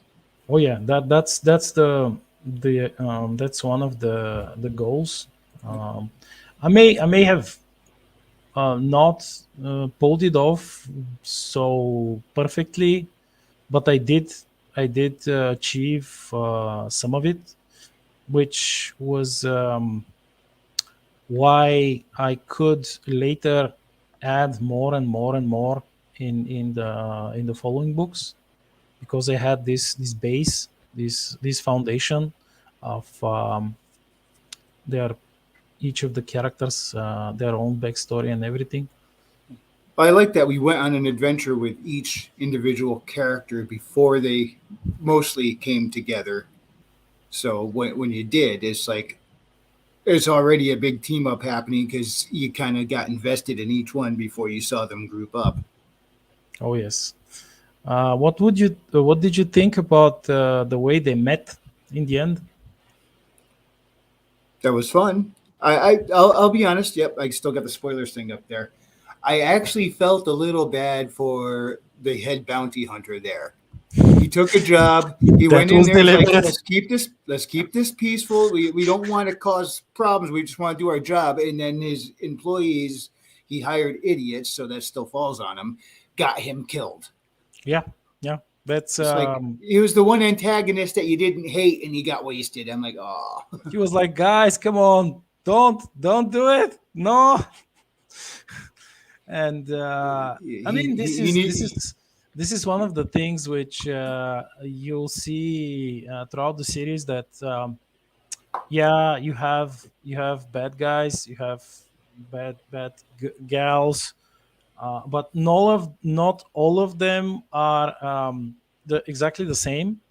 You have a different range of people, and they're not cut from the same cloth.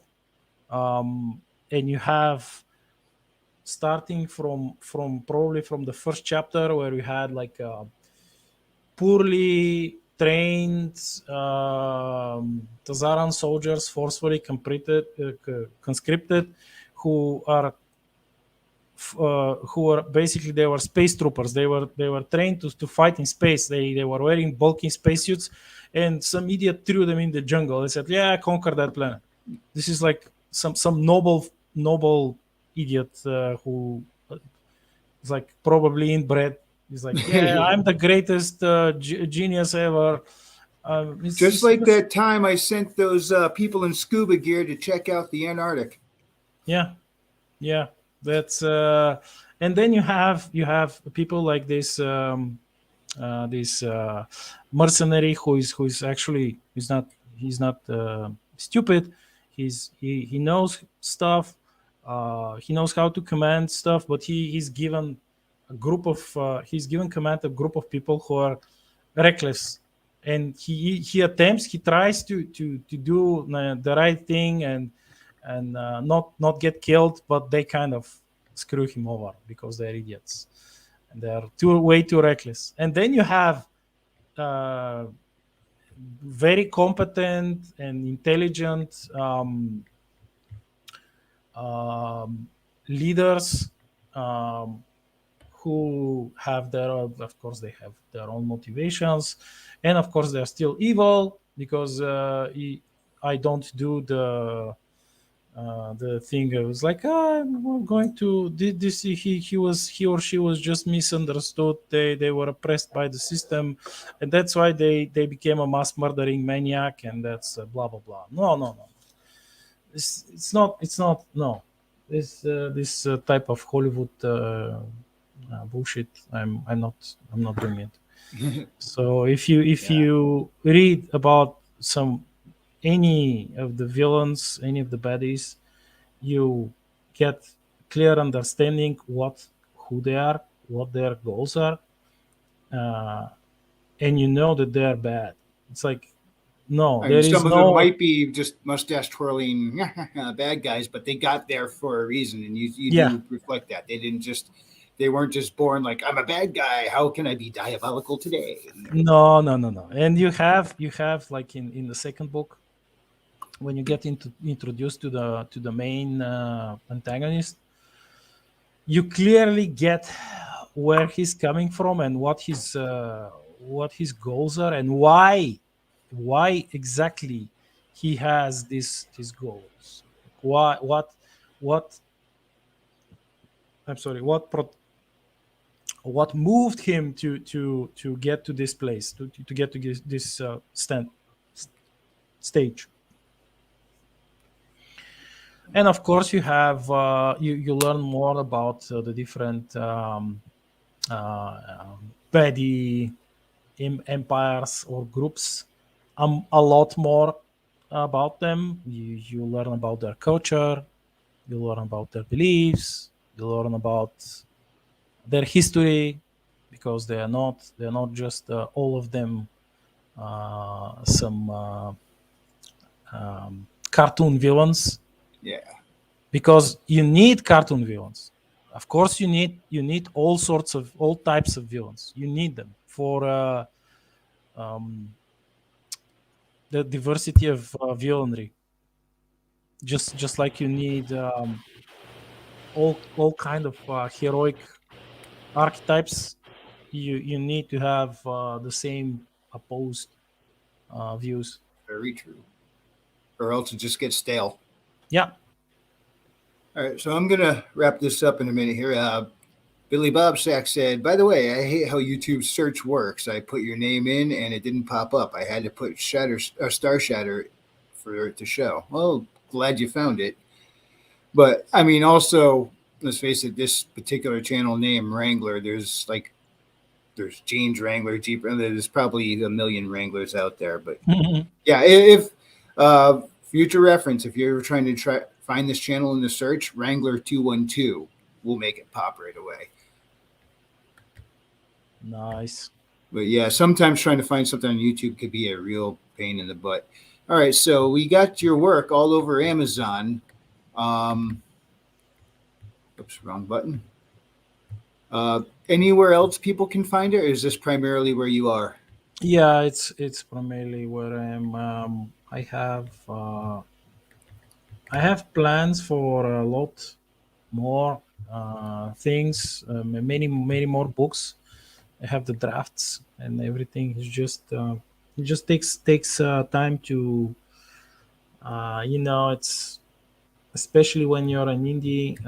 It takes a lot of time Oh yeah, to finish a project, as you as an author yourself know. yeah, and you obviously put a lot of passion into the world building and learning more and more world building. Just the how invaluable it is. It's not just part of the process. It is the base, Yeah, and it's you definitely you've got a set system that I've seen so far, and I'm like what you're doing. I am looking forward to the Twin Sons of Corolla. I hope that reading my books inspires you to create more, because we need it. We sorely need it, especially in our current reality. We do need this more than ever. Yes, And this is how we restore our culture yeah, and because it's gone off the rails. the youth needs it, because they need something to counteract the propaganda they're being fed with.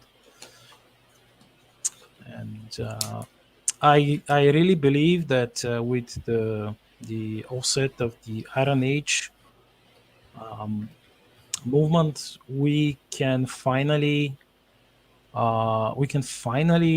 do a lot more as a group of creators, than just by single individual indies.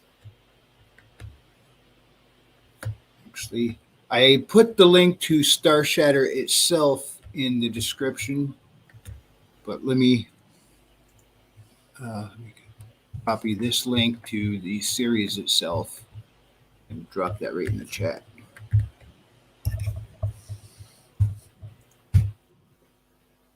Ooh. Does that show up on YouTube as a link, clickable link? Let me see. It should show up. I Yeah, it's working. When you click, yeah, Okay, good. it's working. All right. So, anything else you want to mention before we close this up? Um, I know we kind of you picked my brain apart. It's I talked about pretty much everything that I had planned, even a lot more during the spoiler part. But um, in the coming days, I hope that together we can create more. We can help other creators like do what they are dreaming of doing, of creating.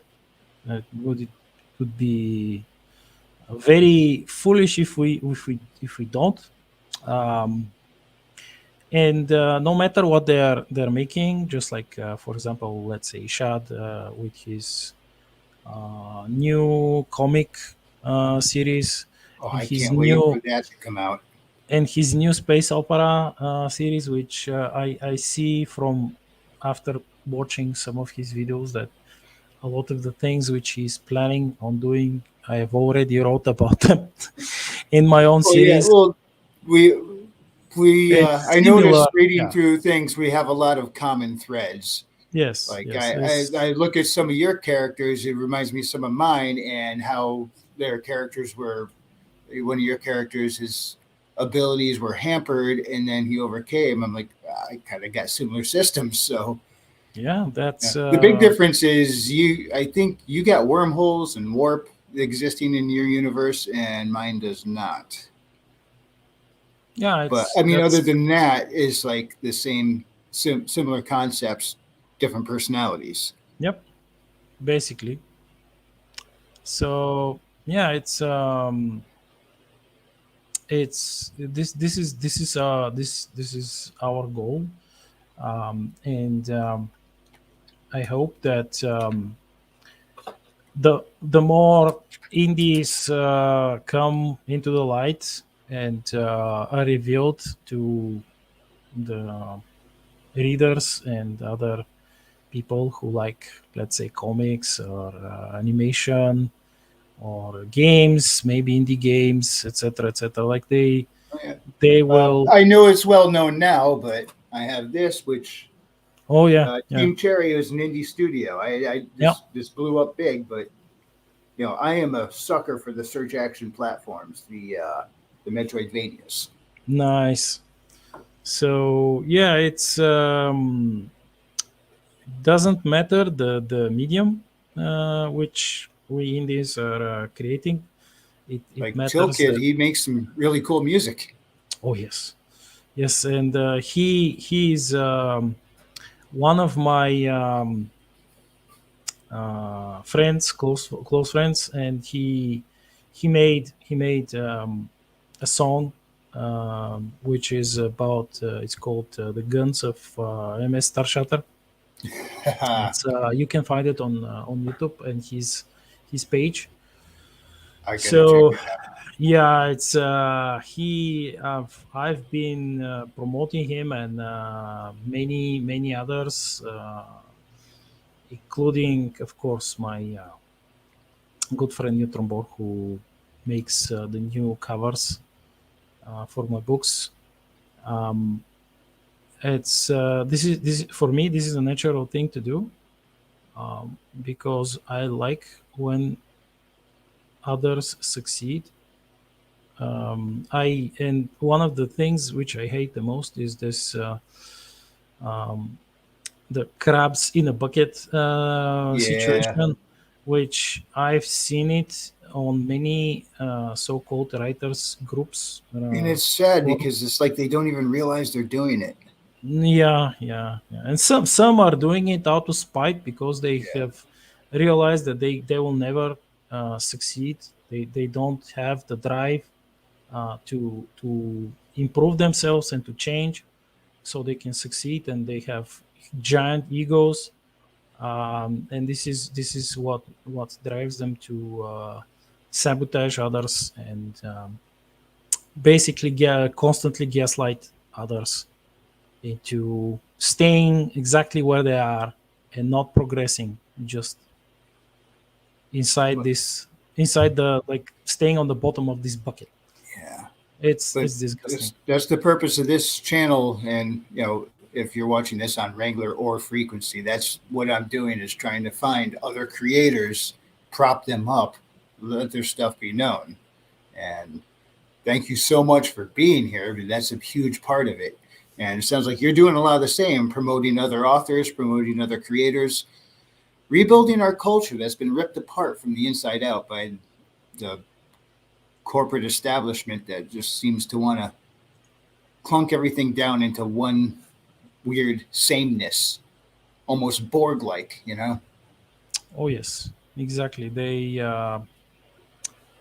They are so keen on controlling everything that if you're making something which is not cut of their own cloth, what what their so-called vision, their Mm-hmm. global vision is, you're immediately branded as a Nazi, as some sort of East phobe or something, so that the general public is conditioned to avoid you. And I mean, so far they've been successful, but I kind of am a little guilty on the opposite end because I generally try to avoid the general public. So maybe, well, so I'm uh, doing them a favor by accident. so yeah, it's well, like I said earlier, it's quite hopeful. It's called a hopeful movement. This Iron Age movement. And it's So just beginning. it's just starting. Next year, I think a lot of new things will kind of explode from within our movement, and we'll see more comic books. We'll see indie games. We'll see maybe short movies, and of course a lot of books. And I'm planning on releasing probably another novella, because I have already have like a few drafts about this new character of mine, which is also set in the same universe, by the way, if you're wondering. Um, and of course, Is all your current work within the same continuity, or? yeah, it's it's while I'm working on this space opera series, all the books will be that I'm working on will be set there. I have other um, projects. I have two more decalogies, so 20 books. Um, two more series, which one of is set during the Second World War in Starshatter with different characters. It's because it's um, and you will meet, by the way, some of these characters as like a very old people in the books, which you will read soon. Um, and we'll see. I don't want to talk too much about like these incoming Yeah, books. that'll get way too spoilery. No, no, no, and then not only spoilery, but you don't know what could happen. I may not be able to write them, and you're just leaving people with false hope. Gotcha. Yeah. All right. So one more time, let me put this up. Oh, oh, uh, there we go. Hit the wrong button, almost removed it entirely. Yeah, Starshatter by Black Knight, 7 in the series available now, 8 in the works. And you said the plan is a 10-book story arc, right? Oh yes, Plan to be 10. it should be. All right. Well, thank you so much for coming on the show. It was great to have you. Thank you Ladies for and hearing me. gentlemen, Black Knight, this guy has got a mind for sci-fi, and he's got a big world he's built up, multiple worlds. So check it out. Link is in the description. If you enjoyed this presentation, hit the like. If you didn't, I appreciate you stopping by. I'll see y'all next time. God bless.